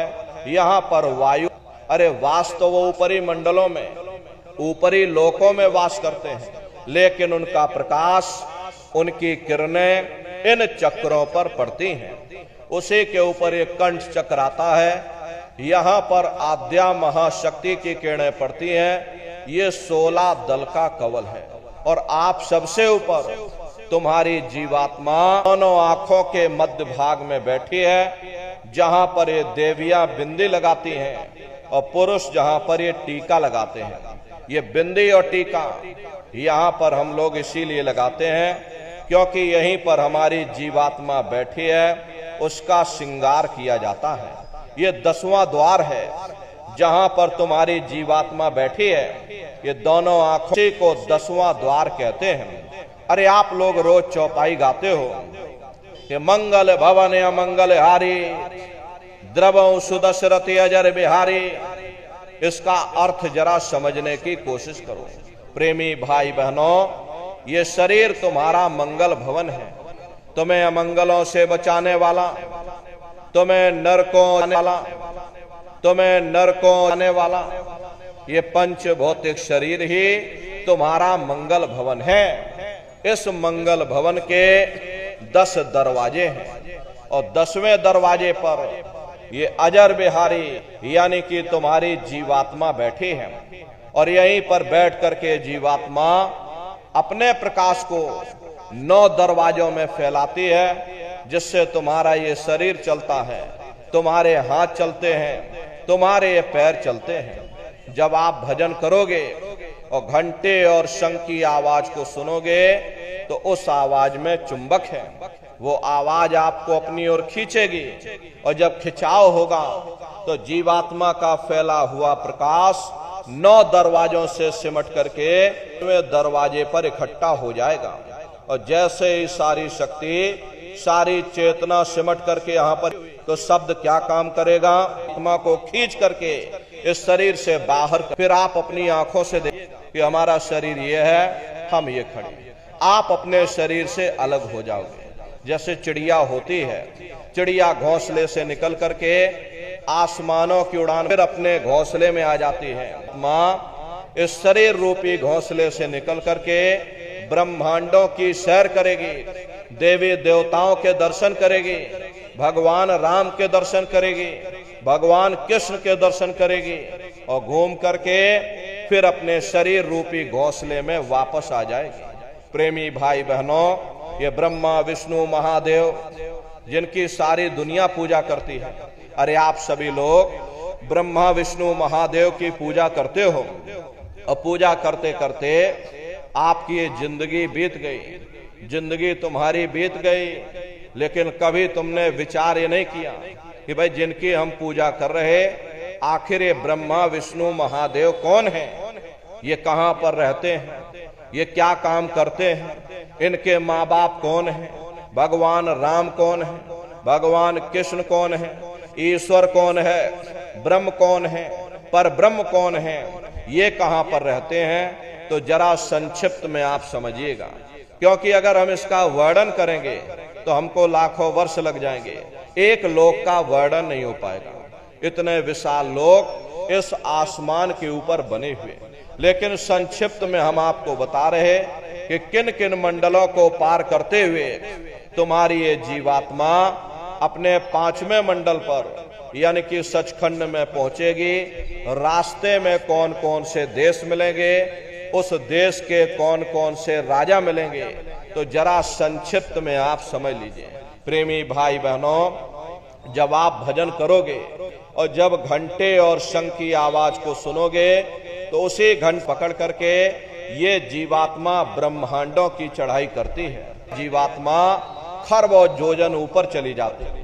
ये चांद सूरज सितारों को सबसे पहले जो आपको लोक मिलेगा उसे महात्माओं ने शिवलोक कहा। शिवलोक तमोगुणी स्थान है, वहां के मालिक शिव जी हैं, वो पार्वती जी के साथ उस लोक में विराजमान है। चैतन्य धार जो ऊपर से नीचे आ रही, जिसे महात्माओं ने गंगा कहा, वे अपना केंद्र बिंदु शिवलोक को बजी की जटा में ये गंगा दर्शाई जाती हैं। इस लोक में असंख्यों जीवात्माएं रहती हैं और ये सभी जीवात्माएं शिव, जब आप वहां पहुंचोगे करोगे तो आपका सोने की शिव स्वरूप हो जाएगा। शिव जी का दर्शन करने के बाद में फिर घंटे शंख की आवाज को पकड़ करके फिर जब आप ऊपर चढ़ोगे, उसी के ऊपर ब्रह्मा जी का लोक आएगा। ब्रह्मा जी का लोक वो रजोगुणी स्थान है, वहां के मालिक ब्रह्मा जी हैं, वो गायत्री सावित्री और सरस्वती के साथ उस लोक में विराजमान है। और ब्रह्मा जी का दर्शन करने के बाद में फिर घंटे शंख की आवाज को पकड़ करके उसी के ऊपर विष्णु लोक आएगा। विष्णु लोक वो सतोगुणी स्थान है, वहां के मालिक विष्णु जी हैं, उनका बड़ा मनमोहक स्वरूप है। उनकी 4 भुजाएं हैं और चारों भुजाओं में शंख गदा पद्म और चक्र सुशोभित हैं और आप क्षीर सागर में लक्ष्मी जी के साथ विराजमान हैं। ये तीनों देवता ब्रह्मा विष्णु और महादेव अपने अपने एक रचयिता है जो हम जीवों को रचता है, एक पालनहार है जो हम जीवों को पालता है, एक संहार करता है जो हम जीवों को नष्ट कर देता। एक का काम है शरीर को बनाना, एक का काम है शरीर की सुरक्षा करना, और एक का काम है शरीर को नष्ट कर देना। इनकी जो माता है वो आद्या महाशक्ति है। ब्रह्मा विष्णु महादेव लोक के ऊपर वो आद्या महाशक्ति का लोक आता है, उसी को और उसी लोक को पार करने के बाद में सबसे पहला देश पड़ता है, पहली राजधानी पड़ती है, जिसे महात्माओं ने सहस दल कवल कहा। वो राजधानी है। जैसे आपके उत्तर प्रदेश की राजधानी लखनऊ है और जौनपुर आपका जिला है, इसी तरह प्रेमी भाई बहनों वो सहस दल कवल राजधानी है। वो निरंजन भगवान है। ये ब्रह्मा विष्णु महादेव ये निरंजन भगवान के ही पुत्र हैं, और ये आद्या महाशक्ति देवी दुर्गा ये निरंजन भगवान की अर्धांगिनी है। निरंजन भगवान स्वयं तीनों लोकों के मालिक हैं। उन्हीं को त्रिलोकीनाथ कहा जाता है। हिंदू उन्हीं को परमात्मा कहते हैं, मुसलमान उन्हीं को खुदा कहते हैं, ईसाई उन्हीं के है। जल को चाहे आप पानी कह लो, चाहे वाटर कह लो, चाहे आप नीर कह लो। इसी तरह प्रेमी भाई बहनों वो परमात्मा एक है। हम लोग लफ्जों के झगड़े में उलझे हुए हैं। घंटे और शंख की आवाज जो हर इंसान के अंदर गूंज रही, वो आवाज उन्हीं के मुखार बिंद से हो रही। निरंजन भगवान का जो स्वरूप है वो ज्योतिष स्वरूप है, हजार बाती की बराबर जल रही। अरे हम लोग यहाँ पर ज्योत जलाते हैं, ये तो नकल करते। परम प्रकाश रूप दिन राती, नहीं कछु चाहिए दिया घृत बाती। हम लोग यहाँ पर ज्योत जलाते, ये तो हम आप उसकी नकल कर देते। महात्माओं ने आपको चिन्ह बता दिया कि भाई उनका ऐसा स्वरूप है, तो हम लोगों ने यहाँ में तेल की जरूरत पड़ती है, बाती की जरूरत पड़ती है। तेल बाती खत्म हो जाए, ज्योति तुम्हारी बुझ जाएगी। लेकिन वो अखंड ज्योति वहां पर ऐसी जल रही जिसमें ना तेल की जरूरत है और ना बाती की जरूरत है। महात्माओं ने लिखा है कि उल्टा कुआ गगन में, तिसमें जरे चिराग, तिसमें जरे चिराग, बिना रोगन बिन बाती, 6 ऋतु 12 मास, जरत रहे दिन राती, सतगुर मिले जो होए, ताहि की नजर में आवे, बिन सतगुर नहीं कोई, वाह को दर्शावे। वो अखंड ज्योति ऐसी है जिससे पूरा ब्रह्मांड प्रकाशवान हो रहा। जितनी भी अवतारी शक्तियां आई, भगवान राम आए, राम को वहीं से नीचे उतारा गया। इसीलिए उस देश को अयोध्या नगरी या कौशलपुर देश भी कहा जाता है। अरे गोस्वामी जी महाराज जब साधना करके वहां पहुंचे, तभी गोस्वामी जी महाराज ने रामचरित्र मानस में लिख दिया। देखो प्रेमी भाई बहनों, रामचरित्र मानस में गोस्वामी जी महाराज ने जो भी देखा, जब उन्होंने साधना किया, साधना करके जब ऊपर गए, जो कुछ उन्होंने ऊपर जा करके अपनी दिव्य दृष्टि से देखा, वो रामचरित्र मानस में लिख दिया। आप लोग ऊपर गए नहीं, आपने कुछ देखा नहीं, इसीलिए आप अर्थों को समझ नहीं पाते हो और अर्थ का अनर्थ कर देते। तो क्या लिखा गोस्वामी जी महाराज ने? देखिए गोस्वामी जी महाराज रामचरित्र मानस में लिखते हैं कि मुद्यो नैन त्रसत में भयो, पुन चितवत कौशलपुर गयो। जब मैंने अपने बाहर की आंख बंद की, मेरी अंतर की आंख खुल गई और मैं क्या देख रहा हूं, मैं कौशलपुर देश में पहुंच गया। मोह विलोक राम मुस्काई, मुझे देख करके भगवान राम प्रसन्न हो गए। उन्होंने ऊपर जाने का मुझे रास्ता के क्या देख रहा हूं, उधर माज सुनंडज राया, देखे बहु ब्रह्मांड निकाया, अति विचित्रता लोक अनेका, रचना अधिक एक ते। विचित्र विचित्र भांत के वहां पर लोक बने हुए, एक से बढ़कर एक सुंदर, सोने के जिनकी शोभा अवर्णीय है। प्रेमी भाई बहनों, वो असली अयोध्या राम का असली देश है। जब आप लोग साधना करके वहां पहुंचोगे और अपनी दिव्य दृष्टि से उस अयोध्या, अरे तुम देखते रह जाओगे उसी आनंद को पा करके। बड़े बड़े राजे महाराजाओं ने अपने राजकाज पर ठोकरें मार दी और जंगलों में जाकर के नंगे हो करके नाचने लगे। इतना आनंद, इतनी खुशी उन साधकों को होती है। मीराबाई को जब वो दौलत मिल गई, मीराबाई ने अपना राजपाट छोड़ दिया और मीराबाई कहने लगी कि मैं मिल जाए पाए पीऊ अपना, तब मेरे पीर बुझानी और मीरा सुरत शब्द सहलानी। कबीर साहब को जब वो दौलत मिल गई और अन्य महात्माओं को जब वो दौलत मिल गई, उन्होंने ऊपर चढ़ करके उस अयोध्या नगरी को देखा, भगवान राम के देश को देखा, तो कलम तोड़ करके लिख दिया। अरे चिल्लाने लगे, अचरज देखा भारी साधो, अचरज देखा बजाए निस्दिन बाजे, घंटा शंख नगारी रे, बहरा सुन सुन मस्त होते हैं, तन की खबर बिसारी रे, और बिन भूमि के महल बना है, तामे जो तुजारी रे, अंधा देख देख सुख पावे, बात बतावे सारी रे, जीता मरकर फिर जी जावे, बिन भोजन बलधारी रे, ब्रह्मानंद संत। बादलों की गर्जन और मृदंग की आवाज उस लोक में गूंजती रहती है। जैसे पहले स्थान पर भगवान राम के देश में घंटे और शंख की आवाज गूंजती है, ऐसे दूसरे मंडल पर यानी कि ब्रह्म के देश में बादलों की गर्जन और मृदंग वहां पर बजता रहता, ओम का जाप बराबर वहां होता रहता। ब्रह्म का जो स्वर है लाल वरण सूरज उजियारा, ये सूरज कुछ नहीं है। ऐसे तुम लाखों लाख सूर्य इकट्ठे करोगे तो वहां का एक सूर्य बनेगा। प्रेमी भाई बहनों, ब्रह्म का जो स्वरूप है वो सुबह के लाल सूर्य के समान है, पूरा ब्रह्मांड लाल है। महात्मा जब ब्रह्म के समान यानी कि ब्रह्म स्वरूप हो गया तो जितने साधक वहां पहुंच जाते, मायने में तुम जन्माष्टमी कब मनाओगे?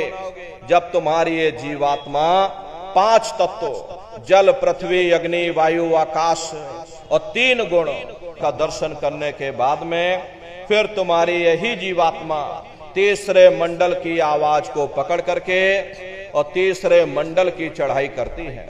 आगे पहुंची सुन झंकार, ररंकार धुन सुनी पुकार, आगे श्वेत सुन है भाई, मान सरोवर बैठना।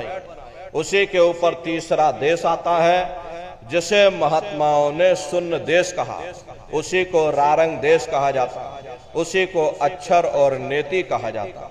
वहां के जो मालिक हैं वो रारंग पुरुष यानी कि पर ब्रह्म पुरुष है। वहां किंगरी और सारंगी 2 धुनें उस लोक में गूंजती रहती हैं। और पर ब्रह्म पुरुष का जो स्वरूप है वो पूर्णमासी के चंद्रमा के समान बड़ा ही मनमोहक स्वरूप है। इसी स्थान पर प्रेमी भाई बहनों एक बहुत बड़ा अमृत का सरोवर बना हुआ है जिसे महात्माओं ने मान सरोवर कहा। जब तुम्हारी ये जीवात्मा उस मान सरोवर में जाकर स्नान कर लेगी तो जन्म जन्मांतरों के तुम्हारे मैले पाप कर्म साफ हो जाएंगे। अरे यहाँ के पानी से तुम्हारे कर्मों की सफाई नहीं होने वाली, ये बाहर का पानी तुम्हारे शरीर के मैल को धो सकता है, लेकिन जो पापों का मैल है, जो अंतःकरण में कर्मों की गंदगी, पुण्य और पाप के बोझे जो आपने अपने ऊपर लाद रखे हैं, वो जब साफ होंगे जब आप तीसरे मंडल पर पहुंच करके उस गंगा में डुबकी लगाओगे। उस गंगा में स्नान करने के बाद में ये जीवात्मा हंस रूप हो जाती है। हंसन मिले हंसा हो जाए, मिले जो अमीय आहारा है। जीवात्मा का खुद का प्रकाश उस अमृत के सरोवर में स्नान करने के बाद में 16 सूर्य के बराबर हो जाता। फिर यही जीवात्मा चौथे मंडल की आवाज को पकड़ करके और चौथे मंडल की चढ़ाई करती है। 2 पर्वत के संग निहारो, भंवर गुफाते संत पुकारो। 2 पर्वतों को पार करने के बाद में वो बड़ा सुंदर देश आता है जिसे महात्माओं ने भंवर गुफा कहा। वहां के जो मालिक हैं वो सोहंग पुरुष हैं। वहां बंसी यानी मुरली की मधुर ध्वनियां सदा उस लोक में उच्चारण होती रहती। और सोहंग पुरुष का जो स्वरूप है वो दोपहर के सूर्य के समान महाप्रकाशवान स्वरूप है। अरे स्वरूप में अंतर है। पहले स्थान पर निरंजन भगवान का जो स्वरूप है वो ज्योतिष स्वरूप है। दूसरे स्थान पर ब्रह्म का जो स्वरूप है वो सुबह के लाल सूर्य के समान है। और तीसरे स्थान पर ब्रह्म पुरुष का जो स्वरूप है वो पूर्णमासी के चंद्रमा के समान है। और चौथे स्थान पर सोहंग पुरुष का जो स्वरूप है वो दोपहर के सूर्य के समान महाप्रकाशवान स्वरूप है। और वहां के धनी का दर्शन करने के बाद में ताके परे धाम सतनामा, बीन बजे सतलोक ठिकाना। सोहंग देश के ऊपर वो पांचवा देश आता है, जिसे महात्माओं ने सचखंड देश कहा। वो सचखंड देश अजर अमर अविनाशी सदा एक रस रहने वाला देश है। वहां न काल है, न कर्म है, न दुख है, न संताप है, न पुण्य है, न पाप है। जो जीवात्माएं वहां पर पहुंच जाती हमेशा के लिए जन्म मरण के बंधनों से आजाद हो जाते हैं। वहां के जो मालिक हैं वो सतपुरुष भगवान हैं, जिनके रोम रोम में खरबों खरब सूरज चांद सितारे प्रकाशवान। वही हमारे आपके सच्चे मालिक हैं, वही हमारे आपके सच्चे पिता हैं। अरे हमको आपको वहीं से नीचे उतारा गया, फिर शब्द को पकड़ करके शब्द शब्द पौड़ी पर चढ़कर पहुंचो सचखंड सतनाम। तो शब्द कब पकड़ में आएगा? जब आप लोग भजन करोगे। और भजन कैसे किया जाएगा जरा अच्छी तरह से समझ लीजिए। ये आंख और कान को बंद करिएगा, लेकिन मन को रोकिएगा। ऐसे समय पर तुम्हारा ये मन जरूर भागेगा। अभी आप यहाँ सत्संग में बैठे हो, शरीर भले तुम्हारा यहाँ बैठा है, लेकिन मन सारी दुनिया में भाग रहा। किसी को कोई बात याद आ गई, मन आपस में बातचीत करने लगा। कोई बाल बच्चों को घर में कोई दुकान दफ्तर छोड़ करके आया, मन दुकान दफ्तर में पहुंच गया, लेकिन मन सारी दुनिया में भाग रहा। इसीलिए महात्मा कहते हैं कि भाई मन को रोकने की कोशिश करो।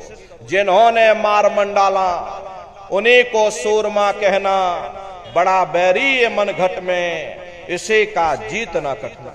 अगर दुनिया में कोई हमारा दुश्मन है तो वो केवल तुम्हारा अपना ये मन है। ये मन रूपी रावण कब मरेगा? जब 9 द्वारों पर फतेह हासिल करके तुम यहाँ 10वें द्वार पर चढ़ जाओगे, तब सही मायने में दशहरा मनाई जाएगी। अरे बाहर की दशहरा नहीं है जो लकड़ी का रावण बना देते हो, फूंक फांक करके घर चले आते, कहते भाई हमने रावण मार दिया। महात्माओं ने कहा सही मायने में वो निरंजन भगवान जिनको दुनिया त्रिलोकीनाथ कहती है, त्रिलोकीनाथ कहती है, जिनका ये पूरा पसारा, ये पूरा जिनका ये पूरा पसारा, ये पूरा संसार है। सतपुरुष भगवान जो हमारे आपके सच्चे पिता हैं। महात्माओं ने कहा भाई एक वो राम है, तो महात्मा तो उस राम की महिमा गाते हैं। मोटी बात, सुमरन ध्यान और भजन 3 क्रियाएं आपको बताई गई। नित्य नियम से करिएगा, नागा नहीं होना चाहिए। अगर ये नियम तुम्हारा बन गया तो तुम्हारा लोक भी बन जाएगा और तुम्हारा परलोक भी बन जाएगा।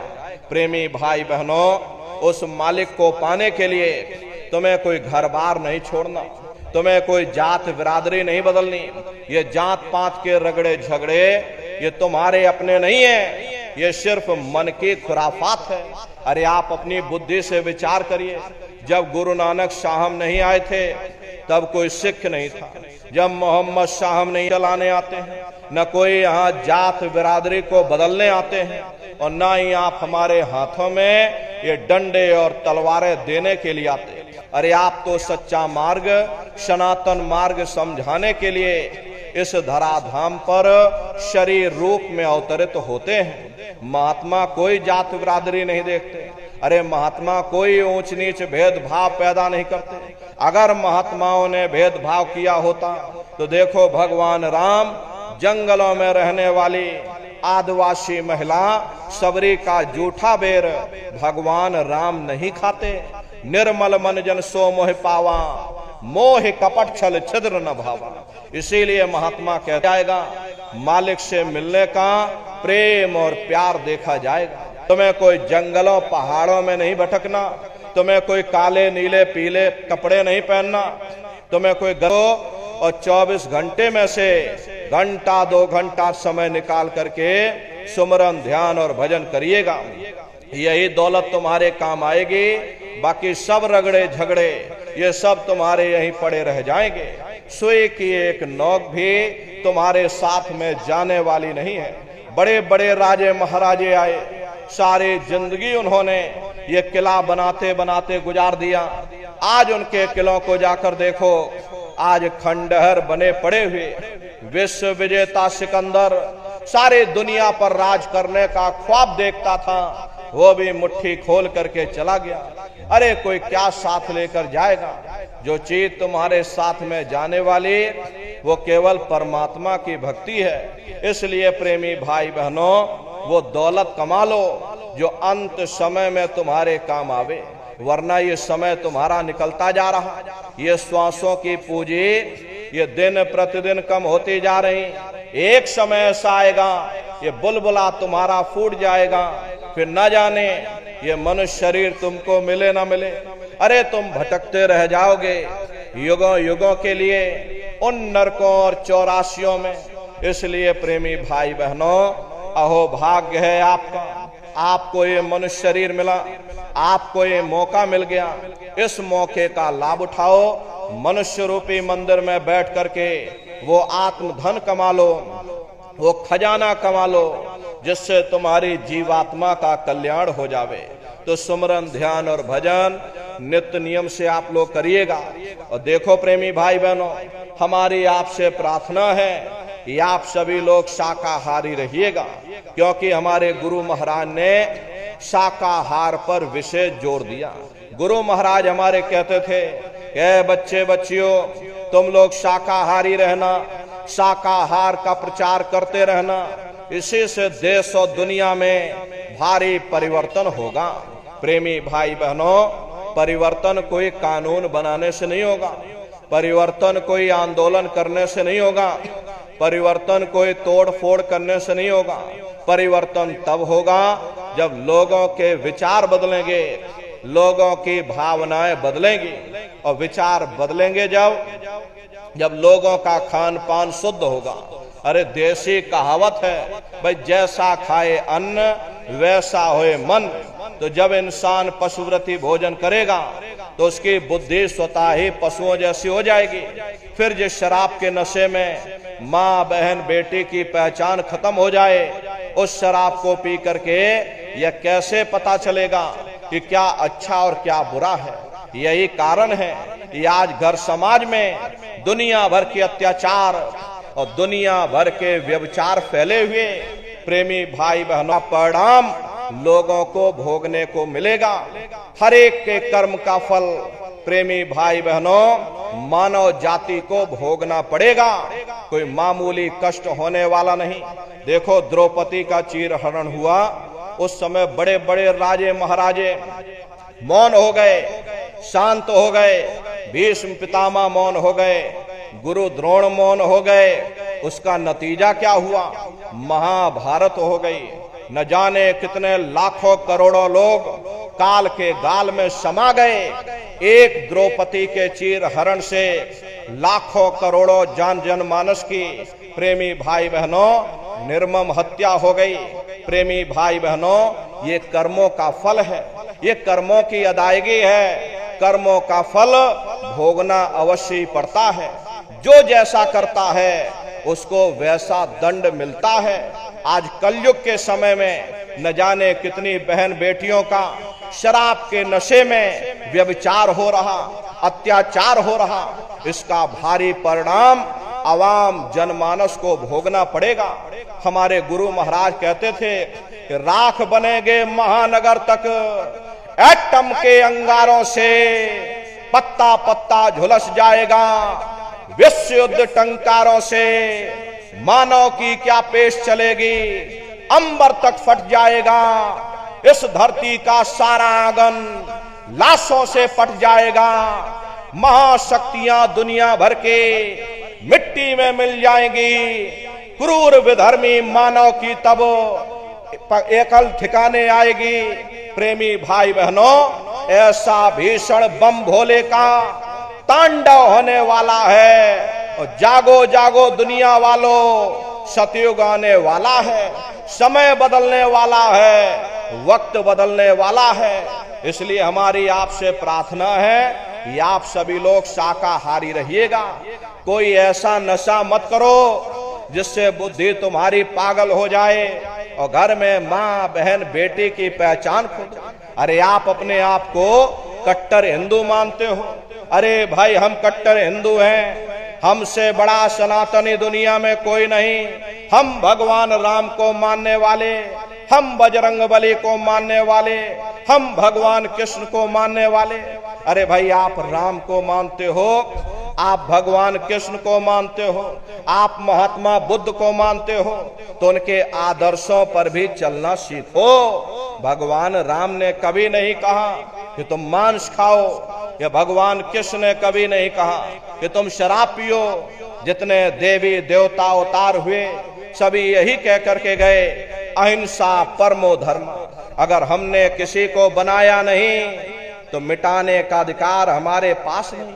अरे आप इंसान हो, इंसान का काम है दया करने का। दया धर्म का मूल है। इसलिए आप जीवों पर रहम करो, रूहों पर रहम करो। सभी लोग शाकाहारी रहना और शाकाहार का प्रचार अपने अपने क्षेत्रों में बराबर आप लोग करते रहिएगा। प्रेमी भाई बहनों, सतयुग कैसे आएगा, राम राज कैसे आएगा? राम राज कोई भाषण देने से नहीं आएगा। राम राज कोई नारा लगा देने से नहीं आएगा। राम राज कोई भगवा लहरा देने से नहीं आएगा। राम राज कोई हिंदू मुसलमान करने से भी नहीं आएगा। राम राज जब आएगा जब लोगों के अंदर अच्छे विचार आएंगे। वरना राम के समय में भी रावण जैसे असुर होते थे, कृष्ण के समय में भी कंस जैसे असुर होते थे। अरे तब भी लड़ाइयां होती थी, तब भी युद्ध हुआ करते थे। राम राज का मतलब है अच्छे विचारों का आना। और अच्छे विचार जब आएंगे जब हर इंसान मानव धर्म का पालन करेगा। अरे मानव धर्म क्या कहता है? सत्य, दया, हिंसा, प्रेम और करुणा, यही मानव धर्म का आधार है। जब मानव के अंदर मानवता आ जाएगी, मानव के अंदर दया आ जाएगी, मानव के अंदर करुणा आ जाएगी, ये मानव दूसरों की पीड़ा को अपनी पीड़ा समझने लग जाएगा। अरे जब इंसान के अंदर इंसानियत आ जाएगी तब सही मायने में देश में राम राज आ जाएगा। इसीलिए महात्माओं ने कहा है कि राम राज को लाना है तो पहले मानव धर्म अपनाना है। मानव को पहले मानव धर्म अपनाना पड़ेगा। मानव को मानवीय गुण अपनाने पड़ेंगे। इसीलिए हमारे गुरु महाराज कह करके गए, बच्चा गांव गांव जा करके तुम हमारे संदेशों को जन जन के बीच में पहुंचा दो। गांव गांव के लोग शाकाहारी हो जाएं, गांव गांव के लोग सदाचारी हो जाएं, गांव गांव के लोग चरित्रवान हो जाएं, आंखों में माँ बहन बेटी की पहचान कायम हो जाए। तो जब हमारा ये गांव बदल जाएगा तो ये पूरा समाज बदल जाएगा। निश्चय ही कलयुग में सतयुग आ जाएगा। इसलिए प्रेमी भाई बहनों, धर्म के प्रचार में आप सभी लोग अपना अपना योगदान दीजिएगा। सभी लोगों से प्रार्थना है कि आप सभी लोग शाकाहारी रहिएगा। देखो, हम लोग मंदिर बनवाते हैं, उन मंदिरों में नहा धो करके जाते, कहते भाई परमात्मा के रहने की जगह है, हमको नहा धो करके जाना चाहिए, फूल अगरबत्ती ले जाना चाहिए। कोई उन मंदिरों में कूड़ा कचरा नहीं डालता। अगर तुम कूड़ा कचरा डालोगे तो आपस में लाठियां चल जाएंगी। फिर ये जो हरि मंदिर है, ये पंच भौतिक शरीर जिसे महात्माओं ने हरि मंदिर कहा, अरे इसमें तुम हाड़ मांस के लोथड़े डालते हो, इसमें तुम शराब के कतरे डालते हो, इसमें तुम मुर्गा मुर्गी काट करके डाल रहे, इसमें तुम मांस मछली काट करके डाल रहे। अपने बनाए हुए मंदिर की तुम कदर करोगे और परमात्मा के बनाए हुए इस मानव मंदिर को तुमने जीते जी कब्रिस्तान बना दिया तो सख्त सजा मिलेगी। अरे महात्माओं ने लिखा है कि तिल भर मच्छी खाए के कोट गऊ दे दान, काशी करवट जामरे निश्चय नरक निदान। यदि तिल भर भी मच्छी खा करके फिर चाहे कोटान कोट गऊओं का तुम दान करो और काशी में जाकर के मत्था रगड़ते रगड़ते अपनी पूरी जिंदगी वहां पर गुजार दो, फिर भी तुमको तुम्हारे गुनाहों की सजा मिलेगी, कोई बच नहीं सकता। क्योंकि ये कर्म भूमि है, यहां तुम जैसा कर्म करोगे वैसा फल तुमको मिलेगा। देखिए इस कर्म भूमि पर कृष्ण भगवान तक नहीं बच पाए। उस समय बाली को छिप करके बाण मारा, वही बाली कृष्ण अवतार में बहेलिया बन करके आ गया। कृष्ण भगवान के पैरों में पद्म चमकता था, हिरण की आंख समझ करके बहेलिये ने निशाना मार दिया, और जब पास में आकर के देखा कृष्ण भगवान थे।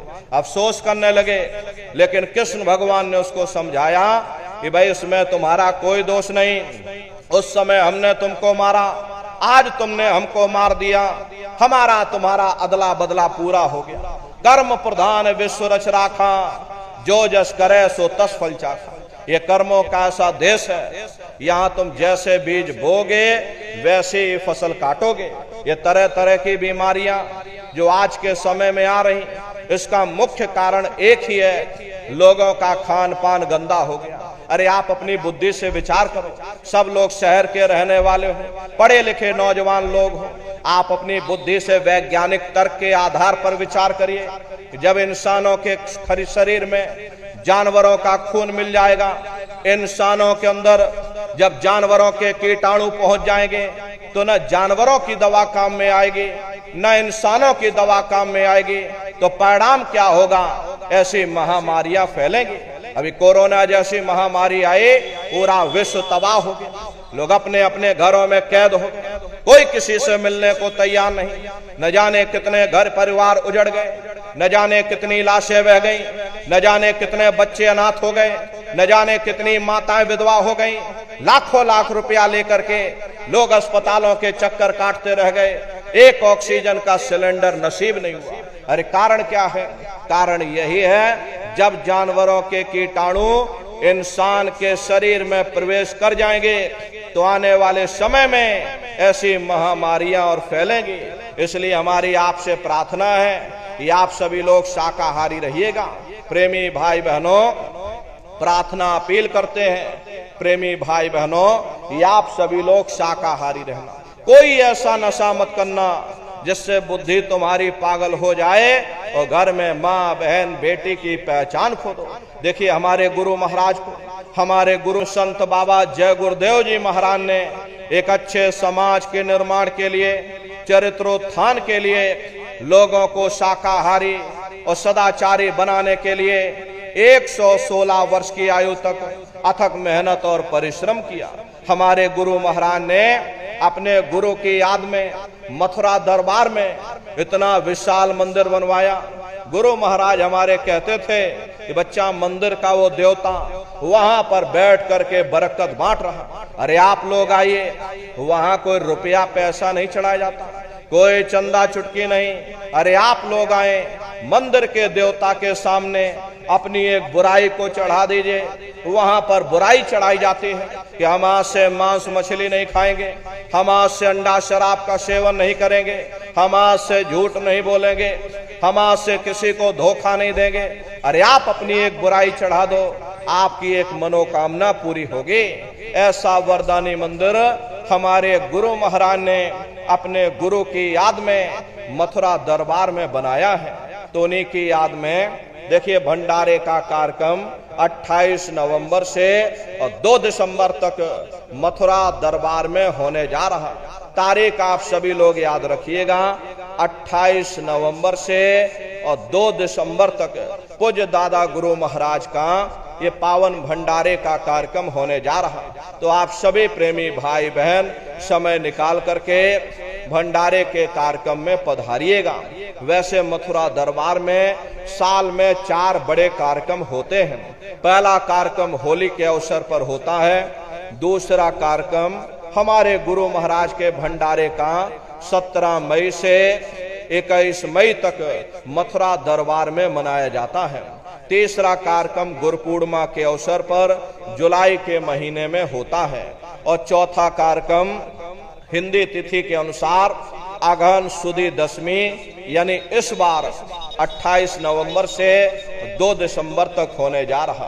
तो आप सभी प्रेमी भाई बहन समय निकाल करके पधारिएगा, अपने दरबार का दर्शन करना। देखिए मथुरा दरबार में हमारे गुरु महाराज की एक छोटी सी गौशाला भी है। हमारे गुरु महाराज के पास में कुल 2 गाय थी। 2 गायों का इतना बड़ा परिवार है कि आज के समय में करीब करीब 3000 गायें हैं और 3000 के ऊपर सांड हैं। गौशाला अलग है और नंदीशाला अलग है। हमारे यहाँ किसी को बाहर नहीं भेजा जाता, क्योंकि हमारे गुरु महाराज कह करके गए कि बच्चा ये मेरी प्यारी गाय हैं, इनको यहीं रखना, यहीं सेवा पानी करना। इसीलिए चाहे गाय हो या चाहे बैल हो, हमारे यहाँ किसी को बाहर नहीं भेजा जाता। गायों के लिए अलग से गौशाला है और सांडों के लिए अलग से नंदीशाला बनी है। उसी के बगल में अपना एक बहुत बड़ा कॉलेज है, जिसमें 2,500 से 3,000 बच्चे निःशुल्क विद्यादान करते हैं। कॉपी किताब, पढ़ाई लिखाई, भोजन पानी बिल्कुल निःशुल्क है। उसी के बगल में अपना एक बहुत बड़ा अस्पताल है। प्रेमी भाई बहनों, वो गुरु महाराज की कर्म भूमि है और हमारे गुरु महाराज की जन्म भूमि, जहां पर हमारे गुरु महाराज का जन्म हुआ, जिला इटावा, ग्राम खितौरा पड़ता है। जैसा भव्य मंदिर मथुरा दरबार में बना हुआ, उसी तरह से भव्य मंदिर गुरु महाराज की जन्मभूमि पर बन करके तैयार हो चुका। ये जो आप पोस्टर देख रहे हो, ये गुरु महाराज के जन्मभूमि का मंदिर है और इधर जो ये पोस्टर लगा है, ये मथुरा दरबार का मंदिर है। तो समय निकाल करके दरबार में आप लोग पधारिएगा, अपने अपने बच्चों को भी साथ में ले करके आइएगा। हम लोग ये सोचने लगते हैं कि अरे बच्चों को क्या करेंगे ले जाकर, ये बच्चे छोटे हैं, इनको घर में रहने दो, इनको पढ़ाई लिखाई करने दो। अरे पढ़ाई लिखाई जरूरी है, हम आपकी बात मानते हैं कि आज के समय में शिक्षा बहुत जरूरी है, लेकिन प्रेमी भाई बहनों, शिक्षा के साथ साथ अच्छे संस्कार भी जरूरी हैं। और संस्कार कोई MA BA की डिग्री कर लेने से नहीं पड़ जाते। अगर MA BA की डिग्री कर लेने से ही इन बच्चों के अंदर संस्कार पड़ गए होते तो हिंदुस्तान में इतने वृद्धाश्रम न खोले जाते। अरे संस्कार पढ़ेंगे महात्माओं के वचनों से, संस्कार पढ़ेंगे सत्संग के माध्यम से। ये बच्चे देश के भविष्य हैं। इन बच्चों के अंदर अच्छी शिक्षा के साथ साथ अच्छे संस्कार डालना ये समय की बहुत बड़ी मांग है। अरे आज के समय में बच्चों के अंदर संस्कारों की कमी देखी जा रही, वरना पहले के समय में अकेले माँ बाप अपने 4-4 बच्चों को पाल लेते थे, लेकिन आज के समय में वही 4-4 बच्चे, वही MA BA और डिग्री और डिप्लोमा किए हुए बच्चे अपने माँ बाप को रोटी नहीं खिला पा रहे। शादी हो जाती है, घर परिवार बांट करके रख दिया, जमीन जायदाद बांट करके रख दी, चूल्हा चौका बांट करके रख दिया, यहाँ तक कि बेचारे बूढ़े माँ बाप को भी बांट करके रख दिया कि 10 दिन तुम हमारे घर छोड़ दो और 10 दिन बाद ले जाओ अपने घर रोटी खाओ। अरे सब क्या है? ये संस्कारों की कमी है। ऐ माताओं बहनों, ये बच्चे तुम्हारी धरोहर हैं, ये बच्चे तुम्हारे जीवन की पूंजी हैं। अपनी पूंजी को संभाल करके रखिएगा। इन बच्चों को आप बचपन से तैयार करो, इनको अच्छी शिक्षा देना, इनको अच्छे संस्कार देना, इनको शाकाहारी बनाना, इनको सदाचारी बनाना, इनको चरित्रवान बनाना, इनको भी तुम राम और कृष्ण बना दो। यही बच्चे बड़े हो करके अपने माँ बाप का नाम रोशन करेंगे, घर और समाज का नाम रोशन करेंगे। इसलिए प्रेमी भाई बहनों, अपने अपने बच्चों के साथ, इष्ट मिष्ट परिवार वालों के साथ आप सभी प्रेमी भाई बहन भंडारे के कार्यक्रम में सपरिवार सादर आमंत्रित हैं। आप लोग पधारिएगा। सुमरन, ध्यान और भजन बराबर आप लोग करते रहना। इतना जान लो प्रेमी भाई बहनों, ये रास्ता बिल्कुल सच्चा है। आप करोगे तो आपको अनुभव होगा, दिखाई भी पड़ेगा, सुनाई भी पड़ेगा। अरे तुम्हारा लोक भी बन जाएगा और तुम्हारा परलोक भी बन जाएगा। इसलिए नित्य नियम से 24 घंटे में से घंटा 2 घंटा समय निकाल करके अपने अपने घरों में बैठ करके सुमरन, ध्यान और भजन बराबर आप सभी लोग करते रहिएगा। इसी के साथ देखो प्रेमी भाई बहनों, ये जब कार्यक्रम संपन्न होगा तब हम नीचे उतर जाएंगे, बारी बारी से आप लोगों से मिल भी लेंगे, लेकिन आप लोग कोई धक्का मुक्की मत करना। सबसे पहले माताएं बहनें आएंगी, उसके बाद भाई लोग आएंगे। माताओं बहनों से हमारी हाथ जोड़ करके प्रार्थना है, देखो माताओं बहनों, ये भीड़ भाड़ का समय है, आपने अपने गले में कोई सोने की चैन, कोई लॉकेट डाल रखा है, इसको जरा आप सुरक्षित रखिएगा। अपने सिर को, कान को, गले को बिल्कुल ढक करके आइएगा। बहुत से लोग ऐसे आ जाते हैं जो आपका नुकसान कर देते हैं, आपको भी तकलीफ होती है, हमको भी तकलीफ होती है। इसीलिए हम पहले से आपको सचेत कर रहे कि आप अपने कान को, गले को और सर को बिल्कुल ढक करके आइएगा, या थोड़ी देर रुक जाना, जब भीड़ भाड़ कम हो जाए तब आप लोग आ जाइएगा। कोई किसी के कंधे पर हाथ नहीं रखेंगे, लाइन लगा करके आइएगा, थोड़ी दूरी बना करके आना। सबसे पहले माताएं बहनें आएंगी, उसके बाद भाई लोग आएंगे, बगल में गुरु महाराज की गाड़ी है, चरण पादुका है, दर्शन करते हुए और सभी लोग सत्संग का प्रसाद लेकर के तब आप लोग अपने अपने घरों की तरफ पधारिएगा। बोलो जय।